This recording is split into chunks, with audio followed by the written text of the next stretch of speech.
to understand this idea of this ungrateful heart, this complaining heart, a complainer, argumentative heart. It has its root in ungratefulness, right? And that's something like when we see that in kids and things like that, we teach them not to be ungrateful, things like that. We need to do the same thing. And 1 Thessalonians 5:18, it actually talks about, in everything give thanks. That is our job. We need to make sure that we are doing that. But how? How do we do that? I mean, guys, really, you think about that. And when it comes to complaining, being argumentative, how do we not become those people? How do we figure that out? Well, think about it this way. This right here is my son's microscope, all right? He really enjoys this. He runs out, he finds bugs, he finds scorpions, he finds spiders, finds all that kind of stuff. The bugs and spiders and everything, they do not enjoy this, but he finds them and he puts them on there. And the whole point of the microscope is that you can look closer at something than you would otherwise be able to see on your own. My sons then take those bugs and chase their sisters around. So it's kind of a win on both sides for that.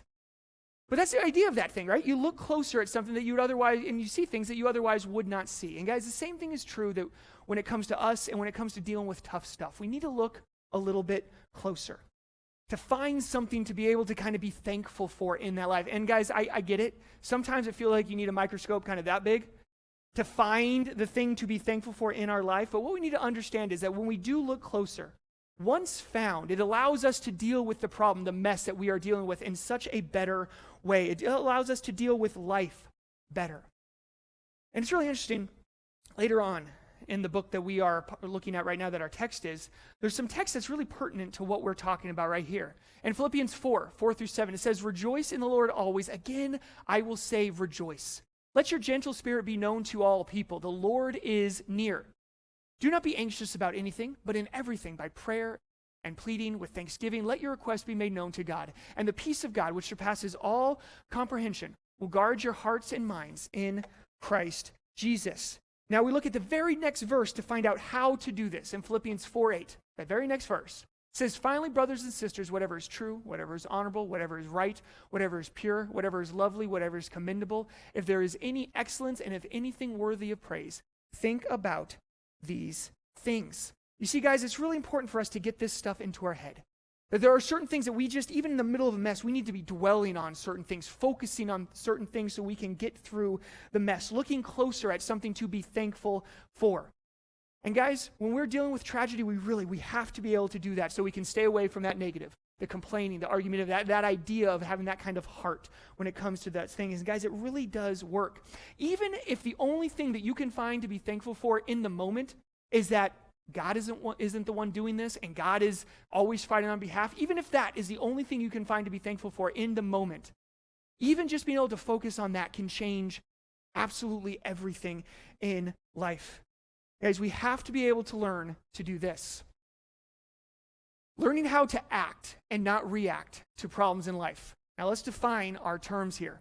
When we act on things, we make our own choices on how to behave based on what we think is the best way to handle the situation, or hopefully the best way God says to handle the situation. When we react to things, that knee-jerk reaction, we let circumstances control us, which most of the times leads us to the wrong response. Guys, we have to make sure that we are learning to act, not just react to everything that comes our way. And to talk a little bit more about this, I want our very own doctor, our Eastside Regional Pastor, Andy, to talk about that knee-jerk reaction. So listen to this. Well, hey, you guys, I want to talk to you about the so-called knee-jerk reflex, or in fancy doctor terms, the deep patellar tendon reflex. Now, you might be wondering, why is it that the doctors come out with that little rubber hammer? It looks kind of like that. Now, the reason they come out with that is because if they came out with this one, it would make everybody really uptight. Although I guess technically you could use it. Yeah, you just got to be a little bit careful there. But what we're doing is we're checking for an important reflex that gives us a little bit of feeling for how the nervous system is working, specifically some of the spinal cord functions. But what this reflex is about, it's really cool when you think about what God designed here. The idea is that, say we're kind of cruising along and we lose our balance, we're falling.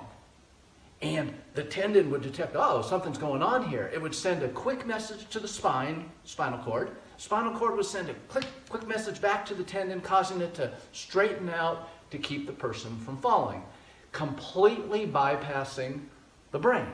Now, why do we want to bypass the brain? Because if you're starting to fall and the message goes up to the brain and the brain's all, wonder what's going on here.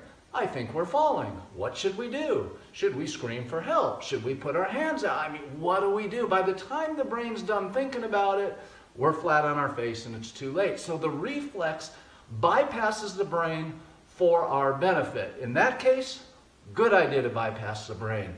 But in general, bad idea to bypass the brain. Guys, if we just reflexively respond to situations in our life without thinking about it, how's that going to turn out when that person cuts you off in traffic?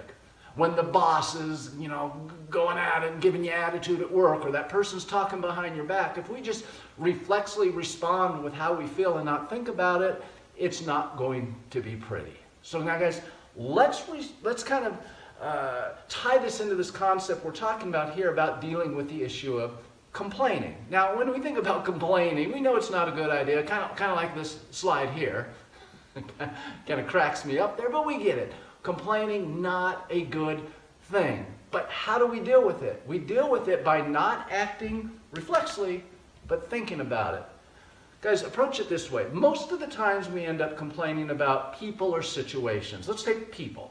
Somebody's wronging us, they're doing something to make us mad or angry, their behavior isn't good, whatever it may be. And we tend to respond in a certain way, we want to complain about it, but if instead we engage our brains and we think about something that really can change something, and what we ought to think about as reality is, can we change this person? And the reality is, we can't. Most of the time, changing a person is totally out of our hands. It's an unchangeable. God is the one that changes people, and that's only assuming they have the heart that's open to wanting to be changed. And if we could step back and recognize, wow, this is an unchangeable situation. I'm just going to lay this at the feet of God. It can be a recipe for contentment and not complaining.